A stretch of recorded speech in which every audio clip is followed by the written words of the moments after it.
Good morning, everyone. How is everybody doing this gorgeous day? I'm doing pretty good. Got up and got busy. Got my coffee brewing in the pot right now. And I got a little bit of work to do, y'all. Oh, brother. Here we go. Here we go. Let me see if I can switch over. Let me see. This is ridiculous. I don't know why I didn't think of this before I got on here.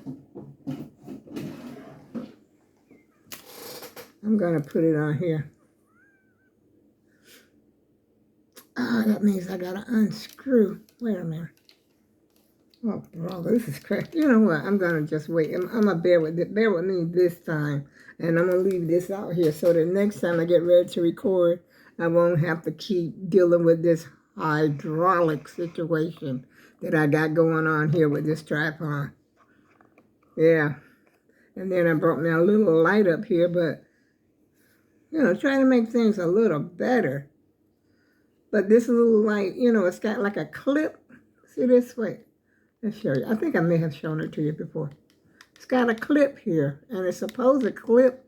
I wanted it to clip on top of the camera, but I think this, what do you call this thing? The cover, that protective cover that I got around my phone, a phone cover. I think it might be a little thick, but it might go on there, but it wasn't working for me, so I said, okay, I'll try that another time by taking the protective covering off.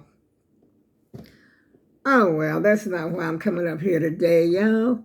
I'm coming up here to tell you about my birth year. I kept saying I was born 1945. Nope, that's not true. I don't know what in the world I was thinking when I said that on my last video. I was born 1946, after the war, I do believe, World War II. Yeah, because I was telling you about the rations, the book, like the foods, they look like S&H green stamp books. And I was telling you about that, and then I think I was telling you that I wasn't going to tell you how old I am again, because you already know that I'm 79.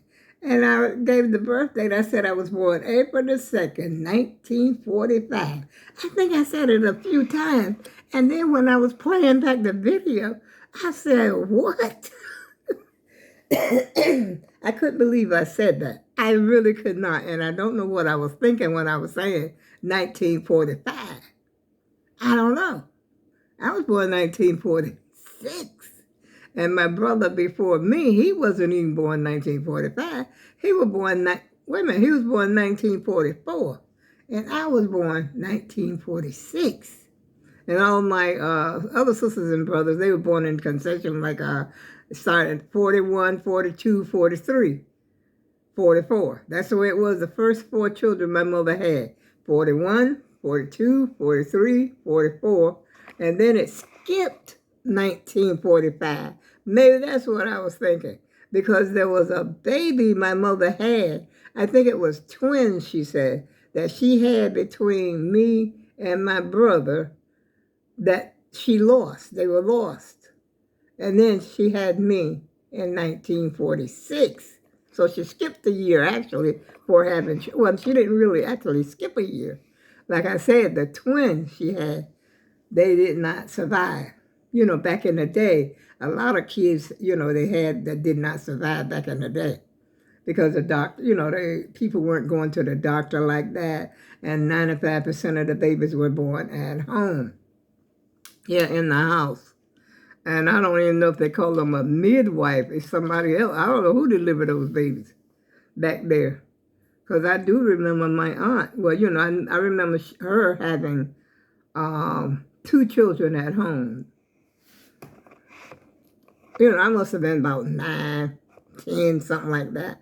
But I remember those babies being born at home, and I remember them coming to get my mother. And of course, me and my sister especially, would always go with my mother wherever she went. I don't know where the boys were. They would just go wherever, but we sort of had to go with Mom. And They sent for my mother. And that's another thing that I wonder, like when I was a child, how did they get word around? But somehow or another, they got that word around. Like if somebody had a baby, somebody would come and tell you. I don't know who came and told my mother, because we lived quite a ways from my grandmother and my aunt. They were all, my aunt and her husband, they were all living in the same house, but it was a way off from us. So I don't know how we got the message. And another thing I don't understand how we got the message. When somebody died, somehow or another, that word would pass around. We didn't have no phone. There was no phones in the house at all. We had no form of communication. But I know that what they used to say back in the day, that people used to could holler. They go, oh, who, do stuff like that. And you could hear that sound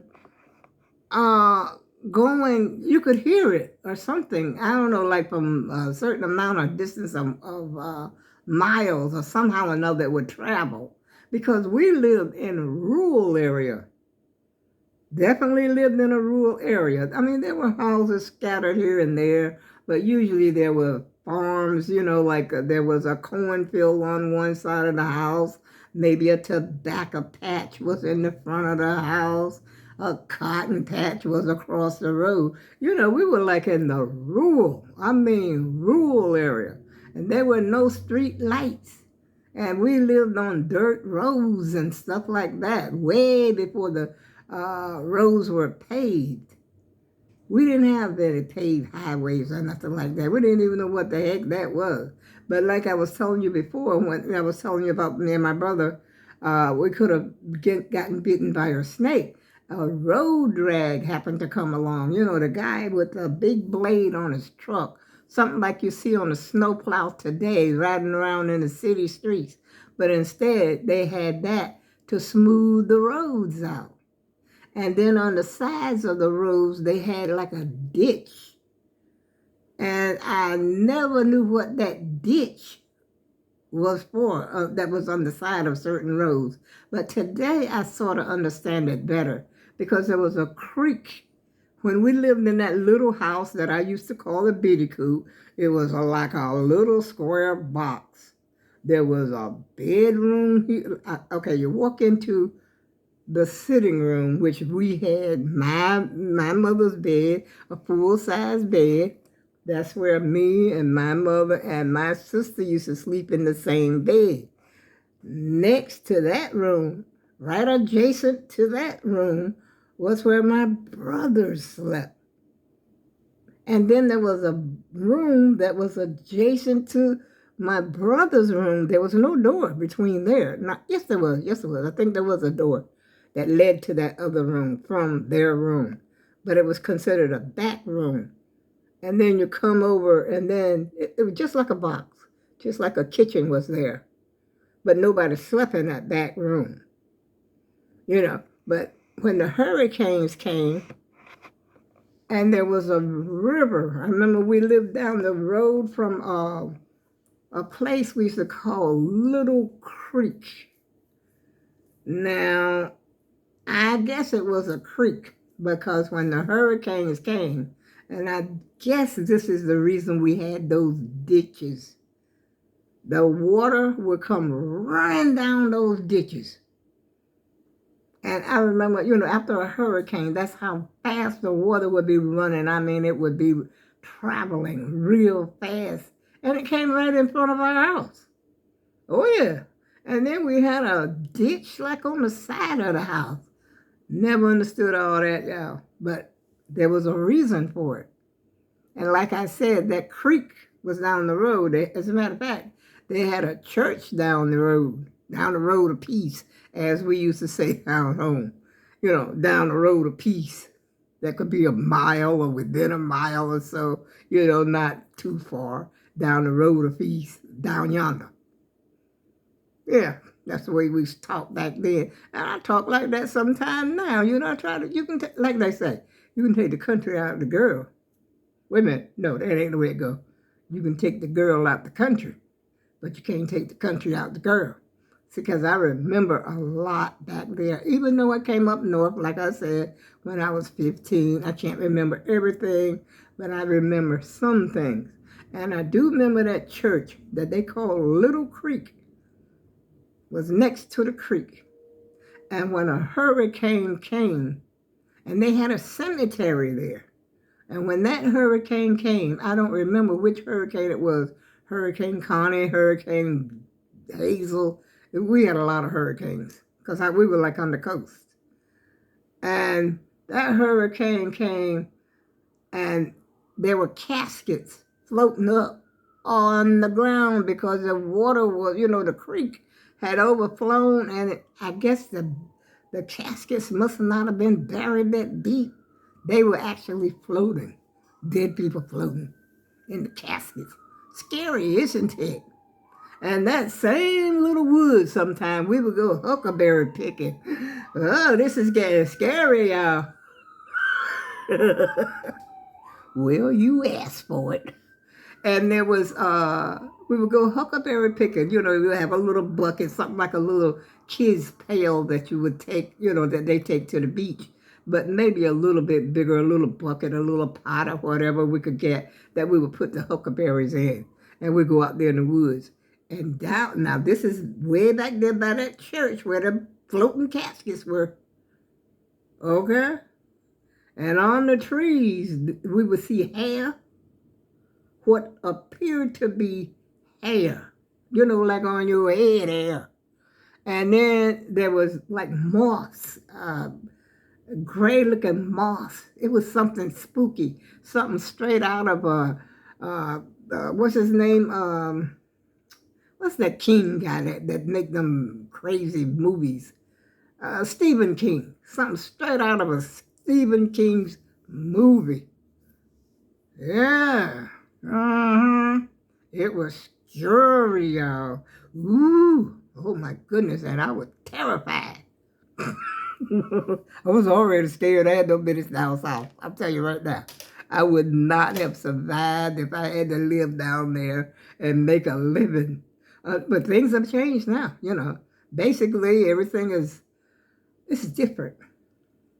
It's a complete about face since I lived down there. Now, we're talking 60, how many years? I've been here since I was 40, about 65 years ago. Yeah, everything has changed then. But like I said, that water would be rushing down there, and my brothers out there trying to swim in it. And I guess my mother didn't even recognize the danger because we had these big round tallows, like a big round cement. You see them up here sometime, I think when they're building houses or something. And that's what we would have ever since, it would be in that ditch. And they were out there trying to swim in it. And as fast as that water was going, they could have been swept down. But thank God they came out all right. Yeah. So I guess God had a hand on us all our lives. Yes, because we survived. Yes, we did. Amen. Hard times. Yes. And I'm going in here and make me a cup of coffee. I don't even know if the coffee pot stopped. I think it did. Did it? Looks like it stopped. Having a cup of coffee. Give me a little cup of tea. It could have been a spoonful of coffee. It could have been a spoonful of gold. But just a little spoon of your precious love would satisfy my soul. Women die for that spoonful. I almost forgot the freaking record, y'all. Yeah, that's back in the day record. And I'm getting ready to have a cup of coffee. Ah! Oh, shoot, what the heck?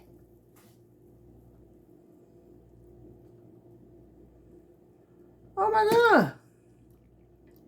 I was pouring coffee on the side. I don't know what went down with that, y'all.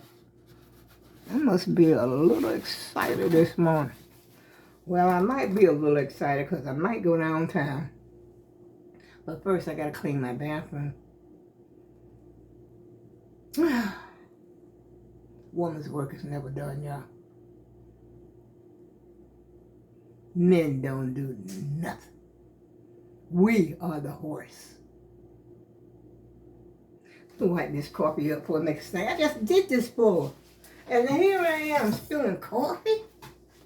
I need a spanking. Oh.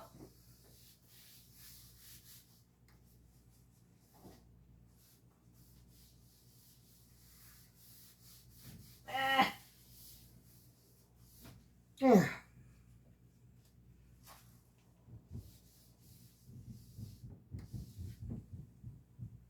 Yeah.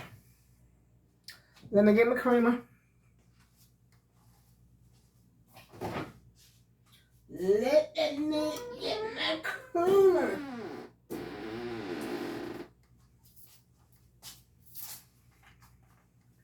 Let me get a spoon.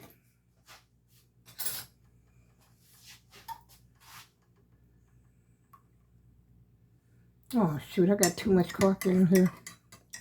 I like my coffee a little on the light side, y'all. And I'm getting ready to hang up the video because I promised myself I wasn't going to make any long video.